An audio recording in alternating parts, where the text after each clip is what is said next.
Chapter number 2ની અંદર exercise 2.24 જોઈશું. 2 ફેરાડેના એક સમાંતર પ્લેટ કેપેસિટરની બે પ્લેટો વચ્ચેનું અંતર 0.5 સેન્ટીમીટર આપેલ હોય તો તેની દરેક પ્લેટનું ક્ષેત્રફળ કેટલું હશે? તો સમાંતર પ્લેટ કેપેસિટર,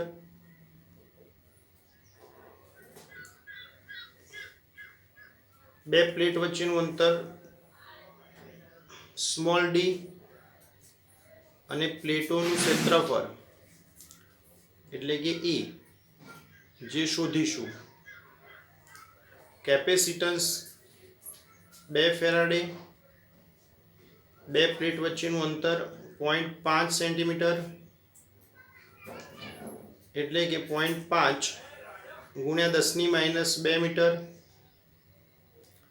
અને એપ્સલોન 0 8.85 ગુણ્યા 10⁻12 SI.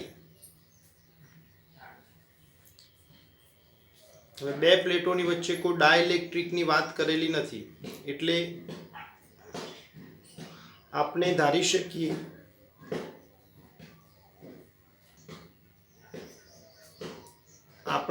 શકીએ કે બે પ્લેટ વચ્ચે હવા હશે. તો સમાંતર પ્લેટ માટે કેપેસિટન્સનું સૂત્ર C બરાબર એપ્સલોન 0 A/d. તો A બરાબર C × d બાય એપ્સલોન 0. તો C બરાબર 2 ફેરાડે ગુણ્યા d બરાબર 0.5 ગુણ્યા 10⁻² અને એપ્સલોન 0 8.85 ગુણ્યા 10⁻12. તો આનું સાદુરૂપ આપતા 1.13 ગુણ્યા 10⁹ મીટર સ્ક્વેર અથવા કિલોમીટરમાં જો જવાબ લખવો હોય તો 1130 કિલોમીટર સ્ક્વેર. મીટર સ્ક્વેરનું કિલોમીટર સ્ક્વેરમાં કન્વર્ટ તમે જાતે કરી શકો.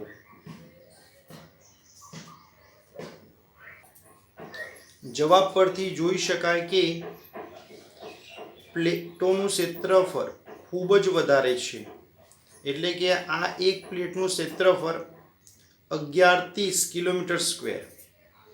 તો આ એક્ઝામ્પલ પરથી કહી શકાય કે જો કેપેસિટન્સ ફેરેડે ક્રમનું લઈએ તો એરિયા ખૂબ જ મોટો આવે છે. માટે વ્યવહારની અંદર કેપેસિટન્સનું મૂલ્ય માઇક્રોફેરાડે અથવા પિકાફેરાડેનો વધારે ઉપયોગ થાય છે.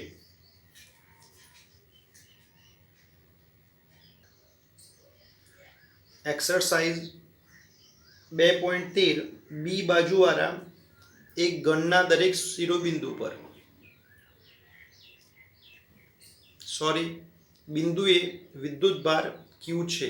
આ વિદ્યુતભારના તંત્રને લીધે ઘનના કેન્દ્ર પર સ્થિતિમાન અને વિદ્યુત ક્ષેત્ર શોધો.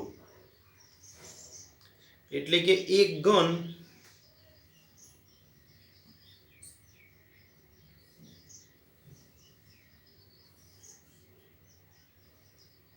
એના દરેક શિરોબિંદુ પર સ્મોલ q જેટલો વિદ્યુતભાર, દરેક શિરોબિંદુ પર સ્મોલ q જેટલો વિદ્યુતભાર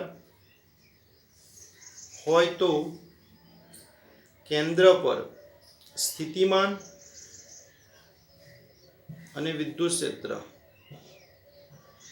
બંનેની ગણતરી કરીશું.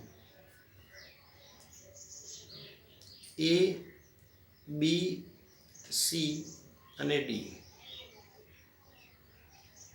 તે જ રીતે P, Q, R અને S. અને આપણે કેન્દ્ર માની લઈએ O. તો સૌ પ્રથમ AC બાજુની ગણતરી કરીશું. ત્રિકોણ A, B અને C માટે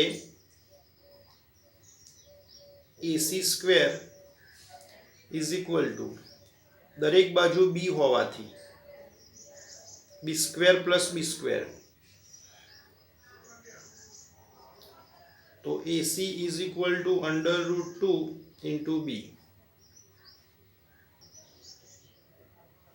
હવે ફિગરની અંદર ધ્યાનથી જુઓ કે એક બીજો ત્રિકોણ વિચારીએ, એ સી અને આર. કંઈક આ પ્રમાણે વિચારી શકાય, એ સી આર, ત્રિકોણ એ સી આર. તો પાયથાગોરસ પ્રમાણે વિચારીશું તો AR square is equal two એક બાજુ તરીકે આવે AC, એટલે કે AC નો વર્ગ લઈશું આપણે, AC નો વર્ગ, તો 2b સ્ક્વેર લખી શકાય.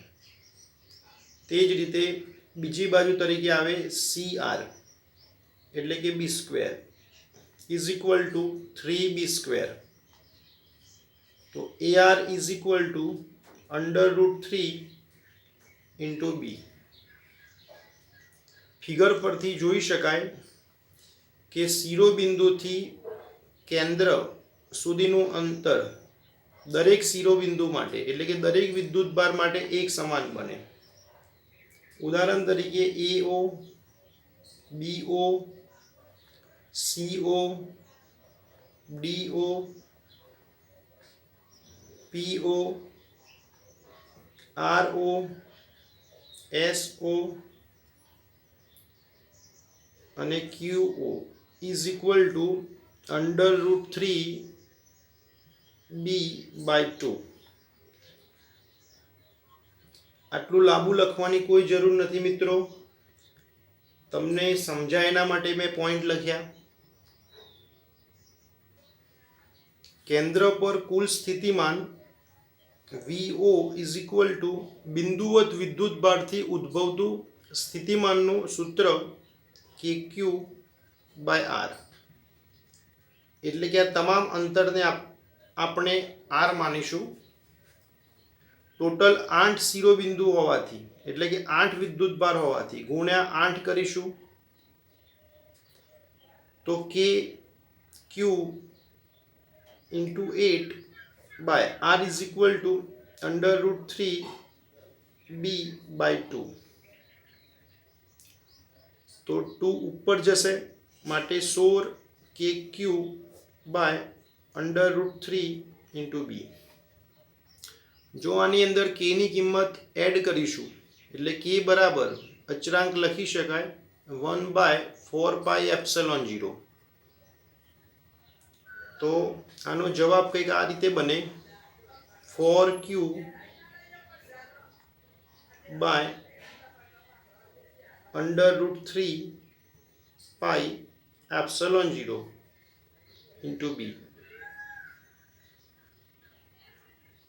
મિત્રો, આ એક્ઝામ્પલ તમને નીટ અને JEEની પરીક્ષા માટે પણ ઉપયોગી બને, કારણ કે આ ટાઈપના NCERTની બુકમાં જે ચેપ્ટરમાં દાખલા આપેલા હોય, એટલે કે સાબિત કરવાના દાખલા, અને જેને આપણે એકાદ મિનિટમાં ગણી શકીએ, નીટ JEE જેવી પરીક્ષામાં પૂછાઈ શકે.